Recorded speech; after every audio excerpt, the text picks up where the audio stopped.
And that's terrifying, and he felt that fear before, again, he ever knew he was alone. So is that some human, instinct? Is that some psychic sense, some sixth sense warning him of danger? Is that fear projected from these beings somehow? I don't know, but it's there. And it's a really important part of these stories. I mean, you can't separate them. And it's scary and all that. Again, you want to, because I got to cut you here, you want to give the address for your website. Yeah, absolutely. So anybody interested in the Singular Fortean Society should come to singularfortean.com. We are also all over social media, so you can find the Singular Fortean Society on Facebook, Instagram, Tumblr, and Twitter. And if you're interested in joining the Singular Fortean Society and being a part of what we do, then I encourage you to either find the link on our website or go directly to patreon.com/singularfortean and sign up to be a member yourself. Great. And we'll catch you again in a couple of weeks when you come on and give a report. Hey, you have a great weekend, my friend. Yeah, you too. Thanks. Okay, you take care.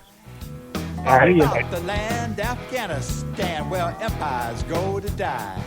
Alexander the Great, he tried and failed. The Mongols, they did too. The British and the Russians, they got their ass kicked too. America's been there many years, and I ask myself why we don't learn from history where empires go to die.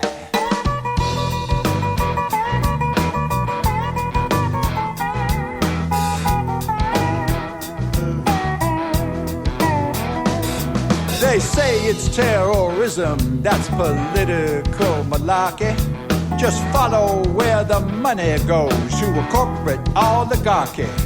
The food crops they once grew with a plow and a hoe been turned into opium poppies, growing row on row.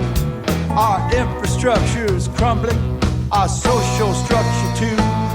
It's a corporate scam, they don't give a damn while screwing over me and you.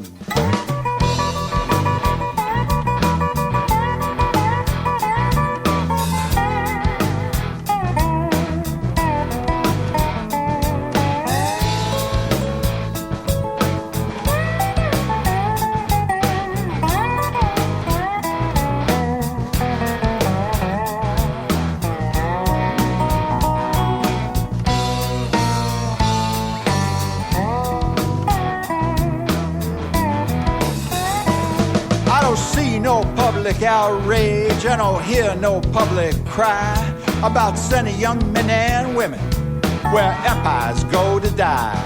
We lost people and treasure in Vietnam, and there still ain't no upside. We're doing the same in a no-win game where empires go to die. It's a new world order agenda with a demonic rising tide. They want America's soul in a deep dark hole where empires go to die.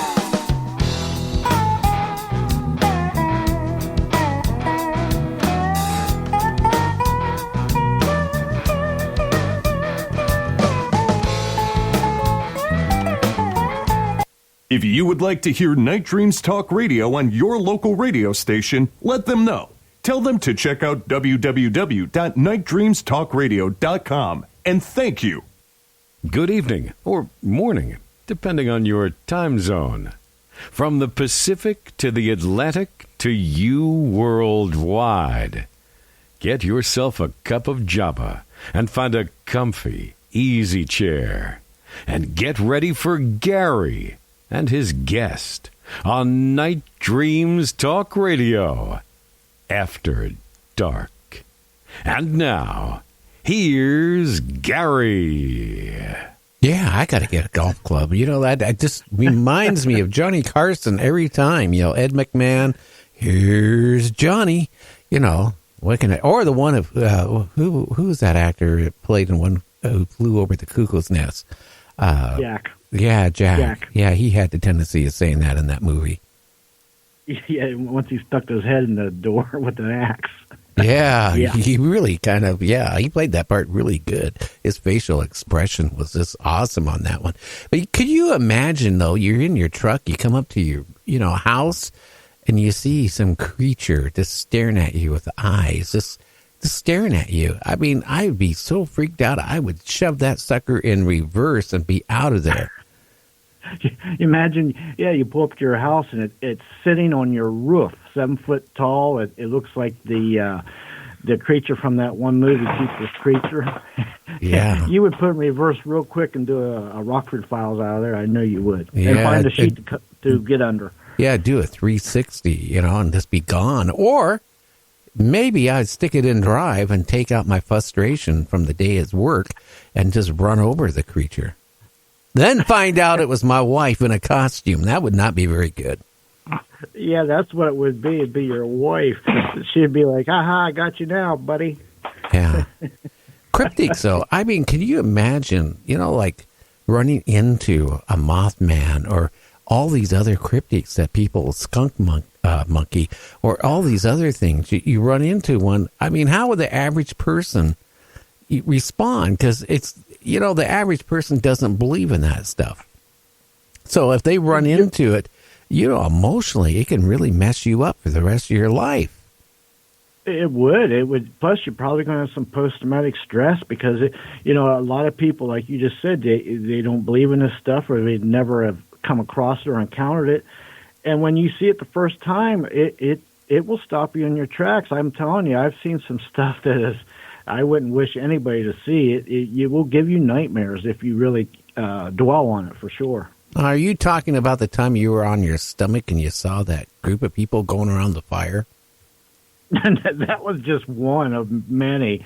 I'm talking about the last one I seen last June. I went in the the couple's bedroom because there was something in there, and it was about 7 foot tall. Now, wait a minute. Now, the lady and her husband was out of the bedroom, right? They weren't. Okay, you weren't doing anything kinky that you saw. No. Okay, I just wanted to clear that up because we're a G-rated show here. No, they were afraid to go in the bedroom, so I went in there, and it was in the corner looking. I was about 3 foot away, 7 foot tall, black humanoid figure with its fist clenched, shaking, and it gave out a guttural growl that would have stopped any clock. I tell you, it was very. I don't know, something you can't unsee or hear. I know that. I come out of the bedroom and they said, "Did you see it in there?" I was like, "Yeah, I saw it in there. All right, it's still in there." It was angry. You know what? If I was a paranormal investigator and I ran across something like that, I would change my hobby really fast. Probably right after you change your underwear, because I'll tell you what, that was very. It raised the hair on my neck for sure. Oh yeah. Well, Sam, you're there, right? Yes, I am. So, have you ever thought of these little people of trying to catch one? Just to prove to society these things exist. I mean, we need proof of these paranormal creatures. Not just that. We need proof of Bigfoot. We need proof of Mothman. We need proof of little people. Unless they have the capability of, you try catching them like a leprechaun, they disappear. Well, can you catch a ghost? I've never tried. And I'm not about going to either. How's that one? Yeah. No, I'm happy if I can just get a picture of them or something like that, or something similar to that. But trying to get something that doesn't want to stay solid very long is kind of hard to do. Yeah. If I ever went ghost hunting, I'd get a portable vacuum cleaner and just suck it right into the vacuum cleaner. You've been watching Ghostbusters too much. I think I did. I watched it late last night on a cable channel. I'm sorry. Yeah, I'm going to get some equipment, though.